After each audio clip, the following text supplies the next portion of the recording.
बिस्मिल्लाहिर्रहमानिर्रहीम। Dear students, अस्सलाम वालेकुम। स्टूडेंट्स, अभी थोड़ी देर बाद मैंने बहुत ही इंपॉर्टेंट टॉपिक डिस्कस करना है। उस टॉपिक का नाम है echelon form and reduce echelon form of a matrix. लेकिन उस टॉपिक को डिस्कस करने से पहले कुछ मैं इंपॉर्टेंट इंफॉर्मेशन आपसे शेयर करता हूँ।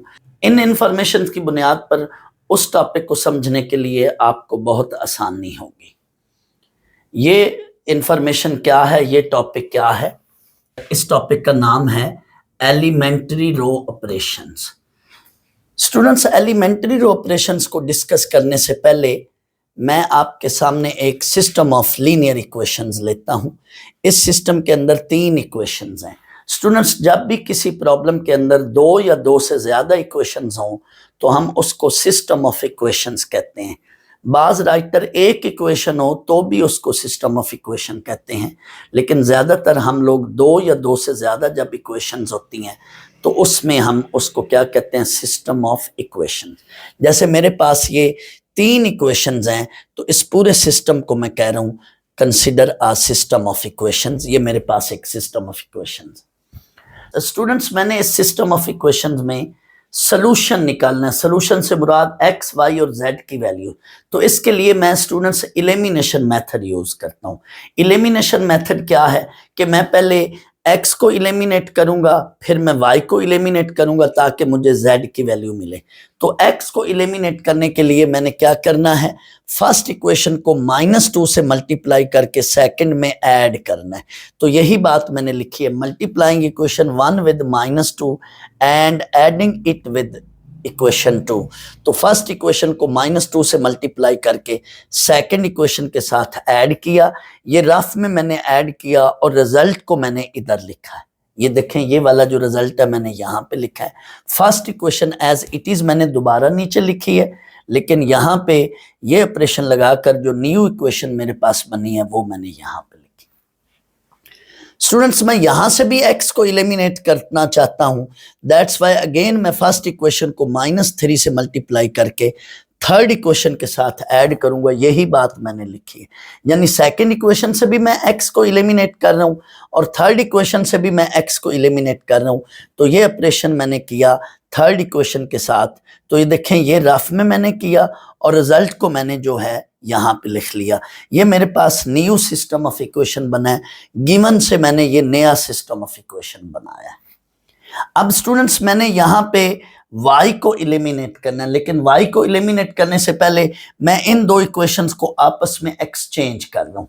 इनको मैं आपस में एक्सचेंज क्यों कर रहा हूँ, वेट करें, यही बात मैंने लिखी है, interchanging the second and third equation. यानी इस न्यू सिस्टम के अंदर ये सेकंड इक्वेशन बनी है और ये थर्ड इक्वेशन बनी है, इनको एक्सचेंज कर रहा हूँ।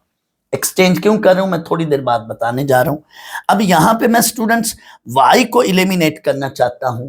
तो y को एलिमिनेट करने के लिए मैं अगर यहां पे y का कोफिशिएंट 1 बना लूं तो उसके बाद मुझे y को एलिमिनेट करना बहुत आसान हो जाएगा।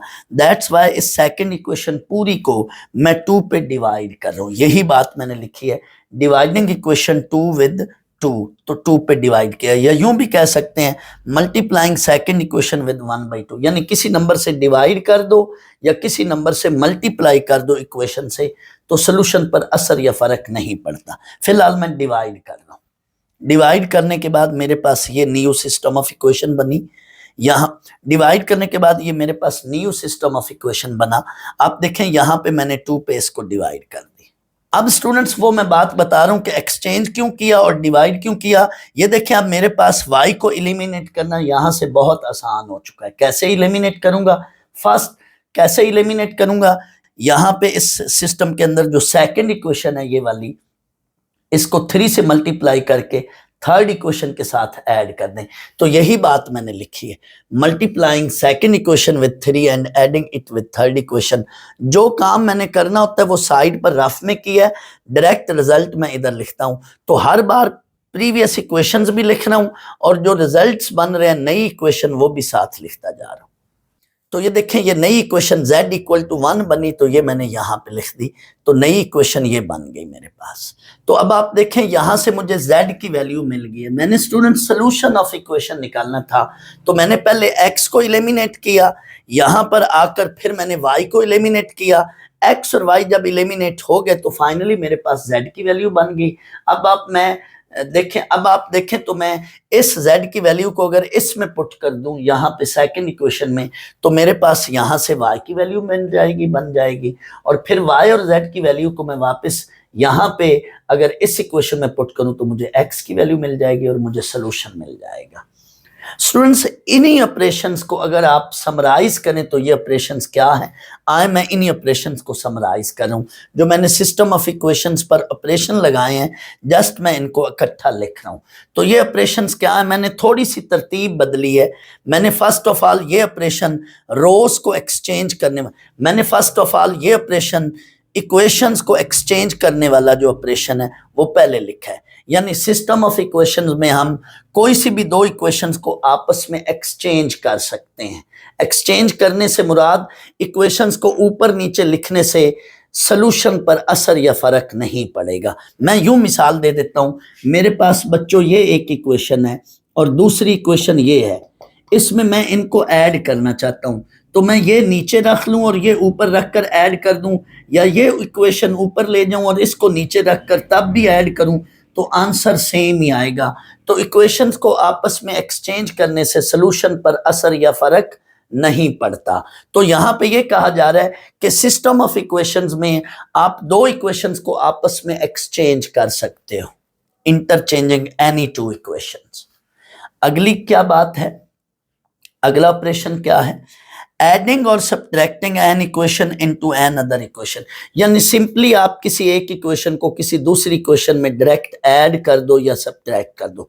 क्या मतलब, फर्ज कर लो यहाँ पे आप y को यूं भी एलिमिनेट कर सकते थे कि इनको ऐड कर देते, या फर्ज कर लो यहाँ पे x होता 2 ना होता तो आप इन इक्वेशंस को डायरेक्ट सब्ट्रैक्ट कर सकते हो। यानी किसी नंबर से मल्टीप्लाई करके ऐड या सब्ट्रैक्ट करो। अगला ऑपरेशन यही है, multiplying an equation by a non zero number and adding this equation, adding और subtracting this equation into N other equation. यानी किसी इक्वेशन को किसी नंबर से मल्टीप्लाई करके किसी दूसरी इक्वेशन में ऐड या सब्ट्रैक्ट कर दो, या सिंपली इक्वेशंस को आपस में ऐड या सब्ट्रैक्ट कर दो। ये दोनों काम करने की सिस्टम ऑफ इक्वेशन में हमें इजाजत है।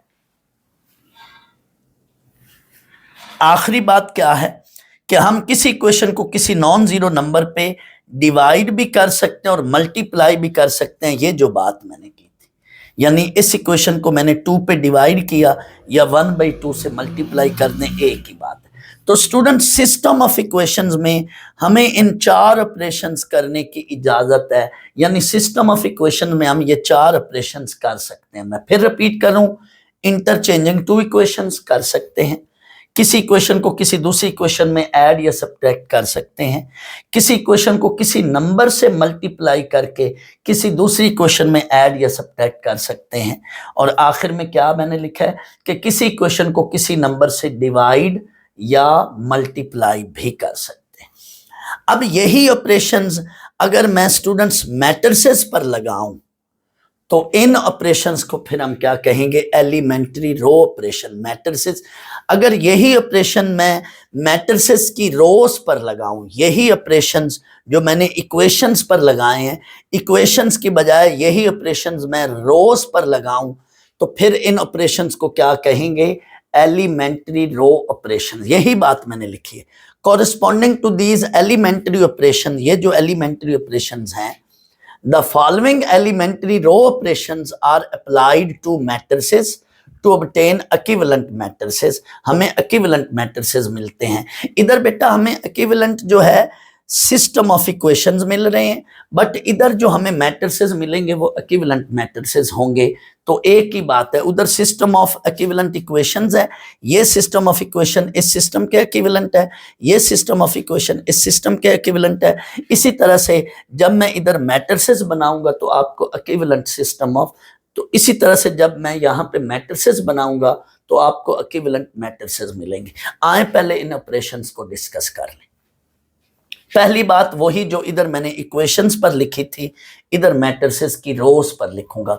इंटरचेंजिंग टू रोज, यानी जो काम इधर इक्वेशंस पर किया है वही काम मैट्रिसेस में इधर रोज पर करूंगा। We can interchange any two rows. इधर हमने कहा कि हमें दो इक्वेशंस को चेंज करने की इजाजत है, इधर हम दो रोज को चेंज कर सकते हैं। अब जिन दो रोज को आपस में एक्सचेंज करना होगा उनको यूं लिखेंगे। फर्ज कर लो आप R2 और R3 को एक्सचेंज कर रहे हो तो यूं लिखोगे।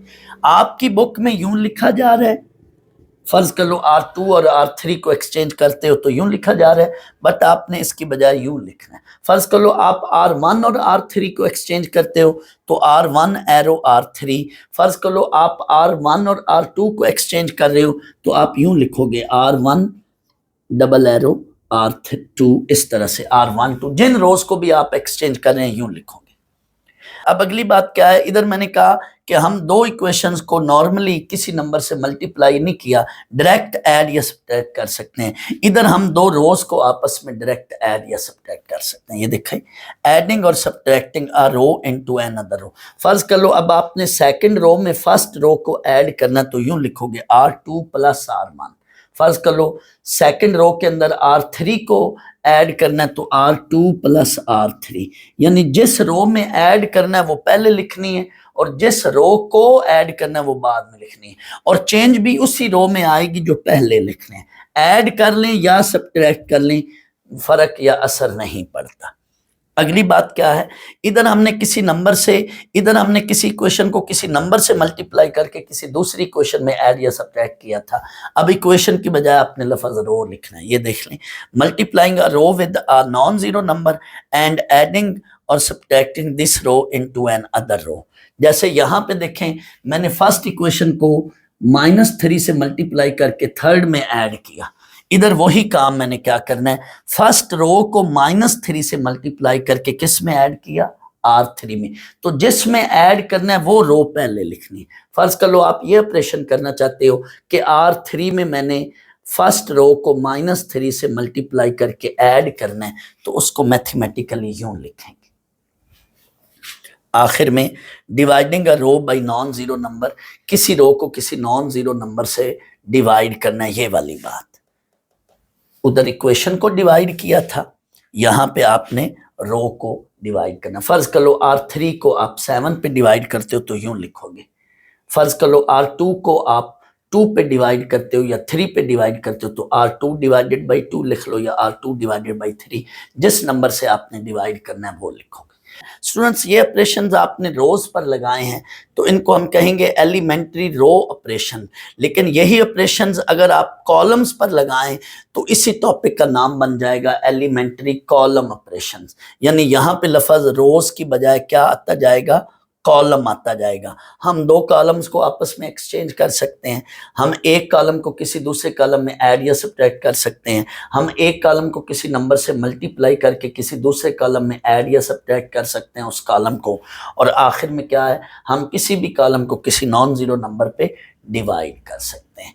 तो जो ऑपरेशंस हमने उधर इक्वेशंस पर लगाए हैं वो ऑपरेशंस हम रोज पर लगाएं तो एलिमेंट्री रो ऑपरेशन बन जाएंगे, और वो ऑपरेशंस हम कॉलम पर लगाएं तो एलिमेंट्री कॉलम ऑपरेशन बन जाएंगे। स्टूडेंट्स, किसी भी मैट्रिक्स को उसकी एचिलॉन फॉर्म में कन्वर्ट करने के लिए हमें एलिमेंट्री रो ऑपरेशंस लगाने हैं, और ये रो ऑपरेशंस मैं आपको बता चुका हूँ, ये मैं ऑपरेशंस आपको बता चुका हूँ। हमारा अगला टॉपिक यही है, echelon form and reduce echelon form of a matrix. Students, ये वो दोनों अहम टॉपिक आगे हैं जिनका जिक्र थोड़ी देर पहले मैंने किया था। ये दोनों टॉपिक आप बड़े अच्छी तरह से और गौर से समझेंगे, क्योंकि ये दोनों टॉपिक्स एक्सरसाइज 2.5 एंड 2.6 में बहुत यूज होने हैं, इसलिए आपने इनको बड़े अच्छी तरह से समझना है। और ये आगे आपको हायर क्लासेस में जब आपको लीनियर अलजबरा पढ़ाया जाएगा तो उसमें ये दोनों टॉपिक्स बड़े काम आने हैं। Echelon form of a matrix क्या होता है? Students, echelon form of a matrix या reduce echelon form of a matrix पढ़ाने से पहले, कराने से पहले, मैं आपको इसके अंदर एक टर्म यूज होनी है, लीडिंग एलिमेंट। ये क्या चीज है मैं ये पहले समझा लूं, ये बता लूं। First non zero element in each row is called leading element. किसी भी रो में जब हम ये एचेलॉन फॉर्म पढ़ेंगे तो मैट्रिक्स के अंदर किसी भी रो में जो पहला नॉन जीरो नंबर आएगा, जीरोस के बाद, जीरोस के फौरन बाद जो पहला नॉन जीरो नंबर आएगा, that number is called leading element. First non zero element in each row, हर रो के अंदर जो पहला नॉन जीरो एलिमेंट आएगा, जीरोस के फौरन बाद पहला नॉन जीरो नंबर। अगर किसी रो में शुरू में जीरोस होंगे तो उनके फौरन बाद जो पहला नॉन जीरो नंबर आएगा, that number is called leading number. और जरूरी नहीं कि ये लीडिंग एलिमेंट 1 ही हो, ये 2 भी हो सकता है, 3 भी हो सकता है। ज्यादातर मैंने ऐसी एग्जांपल्स बनाई हैं जिनमें लीडिंग एलिमेंट 1 है, लेकिन कोई जरूरी नहीं है। लीडिंग एलिमेंट 1 के अलावा भी हो सकता है, लेकिन इसकी निशानी या पहचान क्या है? हर रो के अंदर जो पहला नॉन जीरो नंबर होगा, that is called leading number, leading entry, leading element. It is also called pivot और पीवट एलिमेंट। इसको पीवट या पीवट एलिमेंट भी कहते हैं। ये आगे लीनियर अलजबरा में हर क्लास में आप पढ़ेंगे। ऑब्जेक्टिव पॉइंट ऑफ व्यू से याद रख लें, लीडिंग एलिमेंट को हम पीवट एलिमेंट भी कहते हैं। तो नॉन जीरो नंबर, तो हर रो के अंदर जो पहला नॉन जीरो नंबर होगा, that is called leading element. तो लीडिंग एलिमेंट की बात इसमें यूज होनी है। तो अब आए हम echelon form of a matrix को डिस्कस करते हैं। If a matrix is in echelon form then it must satisfy following condition. Students, अगर कोई मैट्रिक्स एचेलॉन फॉर्म में होगा तो वो इन 3 कंडीशंस पर पूरा उतर रहा होगा, यानी उसको ये 3 कंडीशन फुलफिल करनी चाहिए। पहली कंडीशन क्या है? नॉन जीरो एलिमेंट, जिसको अभी मैंने कहा लीडिंग एलिमेंट भी कहते हैं, of each row that should be 1। हर रो का जो नॉन जीरो नंबर होगा, लीडिंग एलिमेंट होगा, वो 1 होना चाहिए। मैंने थोड़ी देर पहले कहा कि जरूरी नहीं है, कुछ आथर 1 के अलावा भी एंट्री, जो भी लीडिंग एंट्री होगी 1 के अलावा भी कंसिडर कर लेते हैं, लेकिन ज्यादातर आपकी बुक में हम इस लीडिंग एंट्री को 1 ही के तौर पर ट्रीट करेंगे। यानी पहली जो नॉन जीरो हर रो के अंदर एंट्री होगी, दैट शुड बी 1। दूसरी कंडीशन क्या है? In each row number of zeros before leading element that must be more than previous row. हर रो, हर अगली रो में जो लीडिंग एलिमेंट से पहले जीरोस हैं, वो पिछली वाली रोज में जो लीडिंग एलिमेंट से पहले वाली जीरोस होंगे उससे ज्यादा होनी चाहिए। हर नीचे वाली रो में शुरू वाली जो जीरोस हैं वो ज्यादा होनी चाहिए बनिस्बतन पीछे वाली रो से। ये बात की जा रही है। In each row number of zeros before leading element, leading element से जो उससे पहले जो जीरोस हैं वो पिछली रो की लीडिंग एलिमेंट से जो पहले जीरोस होंगे उसकी निस्बतन ये नीचे वाली जीरोस ज्यादा होनी चाहिए, ये कहा जा रहा है। In each row number of zeros before leading element that must be more than, greater than, more या ग्रेटर देन प्रीवियस रोज। पिछली रोज से हर नीचे वाली रोज में शुरू वाली जो जीरोस हैं वो ज्यादा होनी चाहिए एज कंपेयर टू प्रीवियस रो। ये देख लें, इसका क्या मतलब है? ये देखो, ये नीचे वाली जीरो रो है, ये नीचे वाली रो है, इसमें 3 जीरोस हैं। इससे ऊपर वाली रो में देखें शुरू में कितनी जीरोस हैं? 2 जीरोस हैं। तो इसमें non zero element, leading element 1 है। इसमें आखिरी रो में देखें तो नॉन जीरो लीडिंग एलिमेंट जो है ये 1 है, इसके शुरू में 3 जीरोस हैं। यहाँ पे जो नॉन जीरो लीडिंग एलिमेंट है 1, इससे पहले 2 जीरोस हैं। तो हर नीचे वाली रो में शुरू में जो जीरोस होंगी वो ऊपर वाली शुरू की जीरोस से ज्यादा होंगी। हर रो में ये देखें, इसमें 2 जीरोस हैं, इसमें 1 जीरो, इसमें सारी जीरोस हैं, 4 जीरोस हैं, इसमें ये 2 जीरोस हैं। तो ये इसमें 3 जीरोज हैं, इसमें 2 जीरोज, तो हर नीचे वाली रो में जो शुरू में जीरोज हैं वो ऊपर वाली रो से ज्यादा होंगी। शुरू वाली जीरोज, हर नीचे वाली रो में जो जीरोस की तादाद है, शुरू में जो जीरोस की तादाद है वो ऊपर वाली जो शुरू की जीरोस की तादाद से क्या होंगी, ज्यादा हुआ करेंगी। और ये बात बच्चों तभी मुमकिन है, इसको इस अंदाज में भी देख सकते हैं, ये वाली बात तभी मुमकिन है, इसको कुछ राइटर इस अंदाज में भी लिखते हैं, और each leading entry of a row is in column to right of the leading entry of the row above it.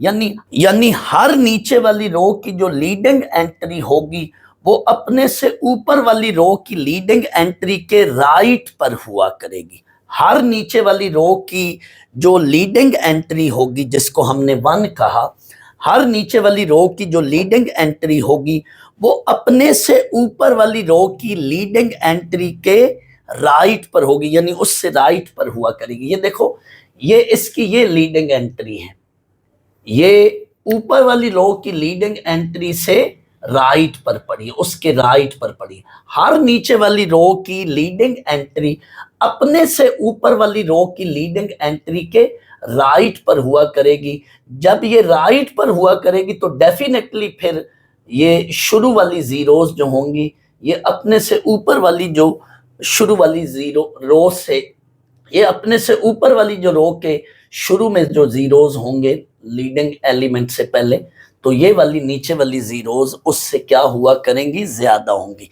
नीचे वाली रो की जो शुरू में जीरोस की तादाद है वो अपने से ऊपर वाली रोज के जो शुरू में जीरोस हैं हमेशा उससे नीचे वाली जीरोस क्या होंगी, ज्यादा होंगी। और ये तभी मुमकिन होगा जब ये बात होगी, क्या, फिर रिपीट करूं, हर नीचे वाली रो की जो लीडिंग एंट्री होगी वो अपने से ऊपर वाली रो की लीडिंग एंट्री के हमेशा राइट पर होगी, उसके राइट पर पड़ी होगी। नीचे वाली लीडिंग एंट्री अपने से ऊपर वाली रो की लीडिंग एंट्री के हमेशा राइट पर पड़ी होगी। चेक कर लें, ये वाली लीडिंग एंट्री इसके राइट पर है, इस वाली के राइट पर है। हर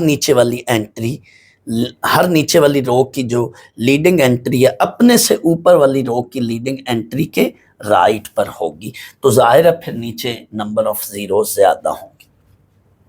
आखिरी बात, इफ एनी जीरो रो, यानी कोई फुल रो जीरो है, एक रो भी हो सकती है और ज्यादा भी हो सकती है, 1 रो और रोज, एक रो भी हो सकती है और ज्यादा रोज भी हो सकती हैं।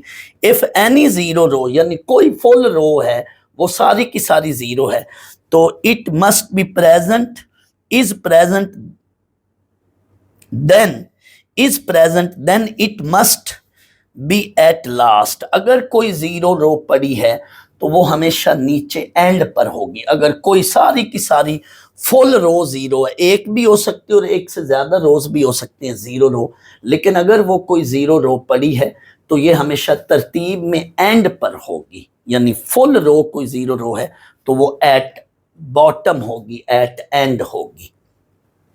स्टूडेंट्स, आए मैं कुछ एग्जांपल्स आपके सामने लेता हूं और हम देखते हैं कि क्या ये एचिलॉन फॉर्म है। स्टूडेंट्स, ये एक मैट्रिक्स की फॉर्म मैंने दी और ये एचिलॉन फॉर्म है। देखें, पहली कंडीशन क्या है, ये तीनों कंडीशन इस पे पूरी हो रही है। पहली कंडीशन क्या है, non zero element of each row that must be 1।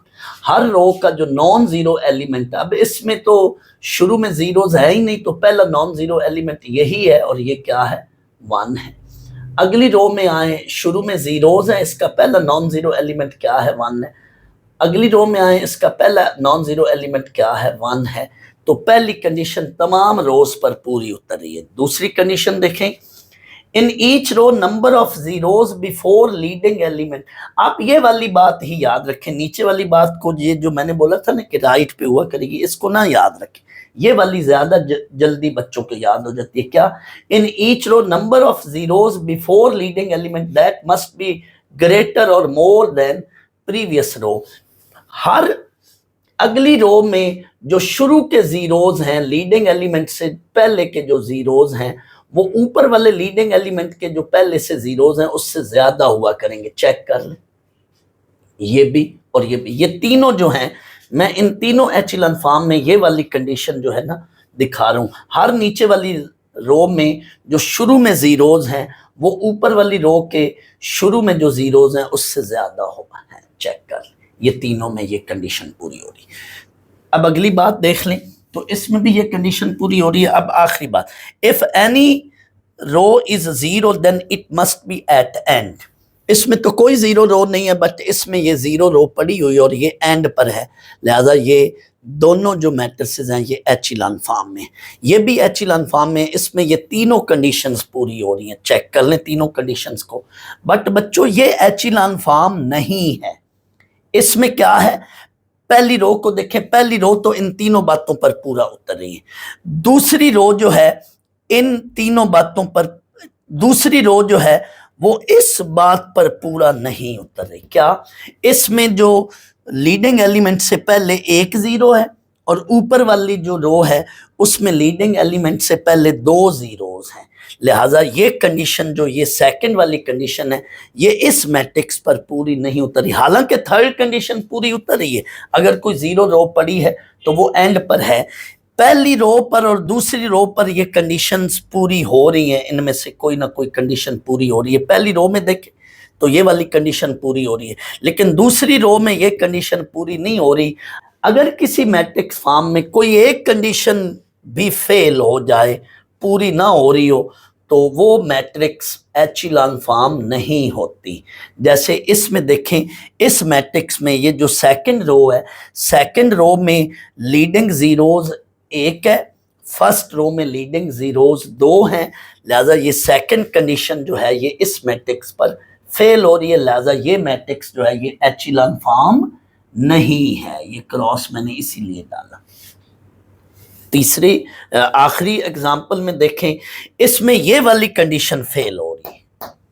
किसी मैट्रिक्स के अंदर कोई एक कंडीशन भी फेल हो जाए, इन तीनों में से कोई एक कंडीशन भी फेल हो जाए, तो वो मैट्रिक्स जो है वो फिर एचिलन फॉर्म नहीं होता। इसमें कौन सी कंडीशन फेल हो रही है बच्चों, इसमें ये लास्ट कंडीशन फेल हो रही है। क्या, जीरो रो तो पड़ी है लेकिन वो एंड पे नहीं है, लेकिन एचिलन फॉर्म ये कहती है कि अगर कोई जीरो रो हो तो क्या होनी चाहिए, उसको एंड पे होना चाहिए। लिहाजा ये भी मैट्रिक्स जो है ये एचिलन फॉर्म में नहीं है। रिड्यूस एचिलन फॉर्म क्या होती है? अब आए स्टूडेंट्स, रिड्यूस एचिलन फॉर्म में ये कंडीशंस तो होनी ही चाहिए, लेकिन साथ इसको आसान लफ्जों में मैंने एक ही बात लिखकर इसको मुकम्मल कर दिया। क्या, we must have zeros below and above the leading element of each row. हर रो का जो लीडिंग एलिमेंट होगा, यानी जो वन जिसको हमने कहा है, उस वन के ऊपर और नीचे जीरोज होनी चाहिए। हर रो का जो नॉन जीरो एलिमेंट है जिसको हमने लीडिंग एलिमेंट कहा है, उस एलिमेंट के ऊपर और नीचे क्या होनी चाहिए, यानी उसका कॉलम पूरा, उस वन के अलावा उसका वो पूरा कॉलम क्या होना चाहिए, जीरो होना चाहिए। वन के ऊपर और वन के नीचे जब जीरोज होंगे तो वो जाहिर है उसका कॉलम जो होगा उस एलिमेंट के अलावा वो कॉलम क्या होगा, पूरा जीरो होना चाहिए। नॉन जीरो एलिमेंट के ऊपर और नीचे क्या होने चाहिए, जीरो होने चाहिए। लीडिंग एलिमेंट के ऊपर और नीचे क्या होने चाहिए, जीरोज होने चाहिए। आए यही बात देख लें, ये बात आपने देखनी है, बस सिंपल सी बात। हर रो में जो नॉन जीरो एलिमेंट है उसके ऊपर और नीचे क्या होने चाहिए, जीरोज होने चाहिए। अब इसके नीचे तो कोई रो नहीं है, दैट्स वाई जस्ट इसके ऊपर जीरोज होने चाहिए। अब ये देख लो, वन है, वन के नीचे जीरोज हैं, वन है, वन के ऊपर और नीचे जीरोज हैं, वन है, वन के ऊपर नीचे जीरोज हैं। ये तीनों जो फॉर्म हैं ये बच्चों एचिलन, रिड्यूस एचिलन फॉर्म है। कोई रो अगर जीरो है तो वो एंड पर होगी, यानी ये बात तो है ही है, लेकिन इसमें साथ एक एक्स्ट्रा बात क्या है कि जो लीडिंग एलिमेंट है, हर रो का जो लीडिंग एलिमेंट होगा उस लीडिंग एलिमेंट के ऊपर और नीचे क्या होने चाहिए, जीरोज होने चाहिए। यानी उसका कॉलम, दूसरे लफ्जों में समझो कि उसका नॉन जीरो एलिमेंट का, लीडिंग एलिमेंट का कॉलम जो है, कॉलम वाइज ऊपर नीचे उसमें उस वन के ऊपर नीचे क्या होने चाहिए, जीरोस होने चाहिए, तो ये रिड्यूस एचिलन फॉर्म है। जस्ट इसमें ये सिंगल बात, यही एक ही चीज बात है, ये याद रख ले क्या, कि लीडिंग एलिमेंट के ऊपर और नीचे क्या होने चाहिए, जीरोस होने चाहिए। लीडिंग एलिमेंट के ऊपर नीचे क्या होने चाहिए, जीरोस होने चाहिए। तो ये बच्चों जो है ये एचिलॉन और रिड्यूस एचिलॉन फॉर्म की स्टोरी है। अब सवाल ये पैदा होता है कि सर ये एचिलॉन फॉर्म या रिड्यूस एचिलॉन फॉर्म का यूज क्या है। स्टूडेंट्स, मैट्रिसेस का यूज भी मैं बताऊंगा। मैट्रिसेस का यूज जो है ये एक्सरसाइज 2.6 के एंड पर हम डिस्कस करेंगे, लेकिन एचिलॉन फॉर्म और रिड्यूस एचिलॉन फॉर्म का जो यूज है ये कहाँ पर है स्टूडेंट्स। पहला इसका यूज जो है वो ये है कि इन दोनों को हम सिस्टम ऑफ लीनियर इक्वेशन का सलूशन निकालने के लिए यूज करेंगे। यानी ये दोनों फॉर्म जो है ये हेल्पफुल होंगी हमें लीनियर इक्वेशन का सिस्टम ऑफ लीनियर इक्वेशन से मुराद किसी भी सिस्टम में, अभी मैंने बताया था एक या एक से ज्यादा जब इक्वेशंस होती हैं, 2 या 3 होती हैं, तो उसको हम सिस्टम ऑफ लीनियर इक्वेशंस कहेंगे। और उस सिस्टम को सॉल्व करने के लिए एचिलॉन फॉर्म और रिड्यूस एचिलॉन फॉर्म ये बड़ा हेल्पफुल होंगे। ये 2.6 में आप पढ़ेंगे। दूसरा और भी यूज है, एचिलॉन फॉर्म जो है ये हमें किसी मैट्रिक्स का रैंक निकालने के लिए भी हेल्पफुल होती है।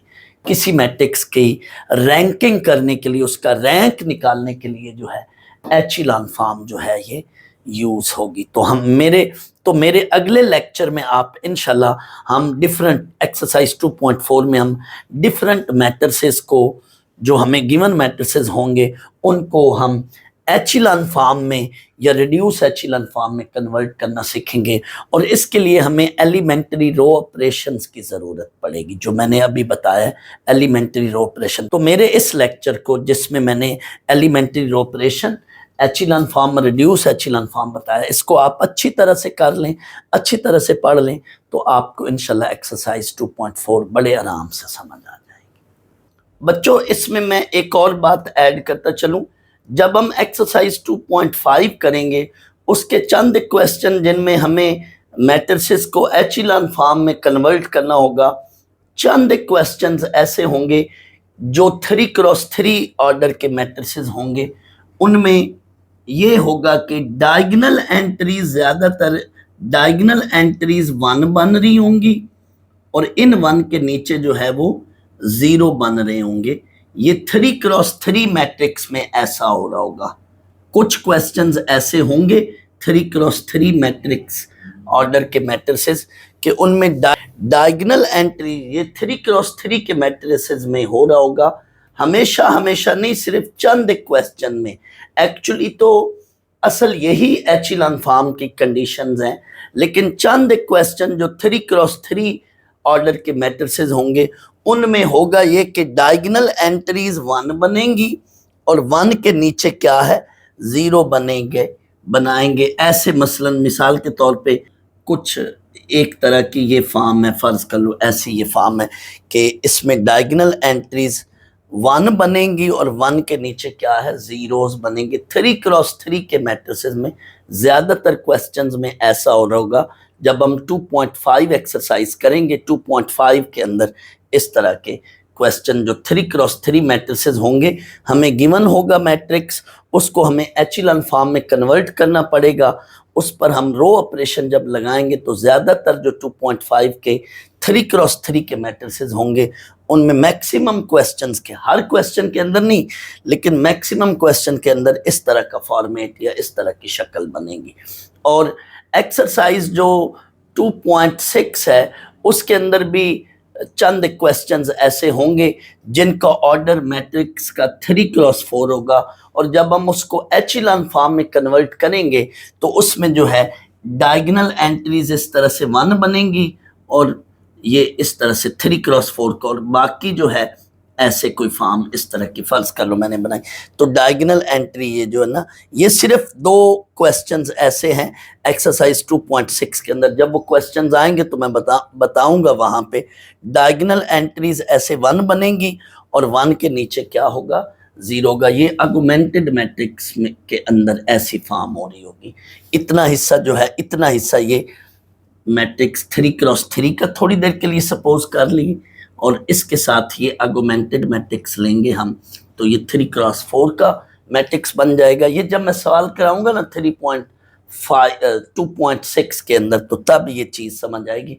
अभी जस्ट मैंने एक तरह का आपको आइडिया दे रहा हूं बच्चों। ये अभी जितनी भी हमने डिस्कशन की है, मैं इसको समराइज करता हूं और इसको शॉर्ट करके आपको बताता हूं। कोई भी आपको बच्चों मैट्रिक्स अगर दिया जाएगा और आपको उसको एचिलॉन फॉर्म में कन्वर्ट करना होगा, तो इन 3 बातों को भी आपने याद नहीं रखना। आपको एचिलॉन फॉर्म में कन्वर्ट करने के लिए पहले तो आपने क्या करना है, उस पर एलिमेंट्री रो ऑपरेशन लगाकर उस गिवन मैट्रिक्स को एचिलॉन फॉर्म में कन्वर्ट करना है। लेकिन एचिलॉन फॉर्म में कन्वर्ट करने के लिए इन 3 बातों को आप याद ना रखें। जस्ट इसमें ये एक बात, इतनी वाली बात, ये वाली बात याद रख लें। क्या है ये बात?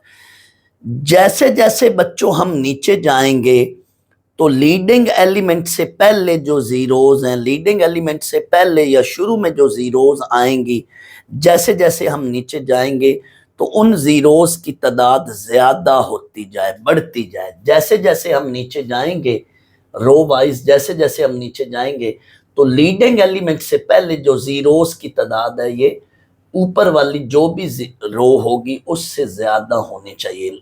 शुरू वाली जो जीरोज हैं, जो पहले जीरोज आएंगी, लीडिंग एलिमेंट से पहले जो जीरोज आएंगी, वो जैसे जैसे हम नीचे जाएंगे उनकी तादाद ज्यादा होती जाए। यही मेन बात है। और अगर कोई जीरो रो पड़ी होगी तो वो एंड पे होनी चाहिए। और लीडिंग एलिमेंट को हमने क्या बनाना है? 1 बनाना है। एक्चुअली एचिलॉन फॉर्म में ये 3 मेन कंडीशंस हैं, लेकिन मैंने कहा इससे हटकर बहुत सारे ऐसे क्वेश्चन होंगे जो 3x3 के होंगे, 2.5 में और 2.6 में 3x3 के जो मैट्रिसेस होंगे इस तरह के, तो उनको जब हम एचिलॉन फॉर्म में कन्वर्ट करेंगे तो इस तरह की शक्ल बन रही होगी। गिवन मैट्रिक्स एचिलॉन फॉर्म में नहीं होगा, उस पर रो ऑपरेशन लगाने के बाद जब हम उसको एचिलॉन फॉर्म में कन्वर्ट करेंगे तो ज्यादातर इस तरह का सीन बनेगा। क्या?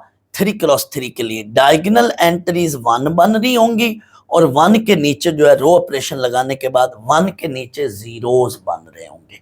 और 1 और 2 सवाल ऐसे हैं 2.6 एक्सरसाइज के कि उसमें 3x3 मैट्रिक्स के साथ ही हम ये आर्गुमेंटेड मैट्रिक्स बनाएंगे ऐसे।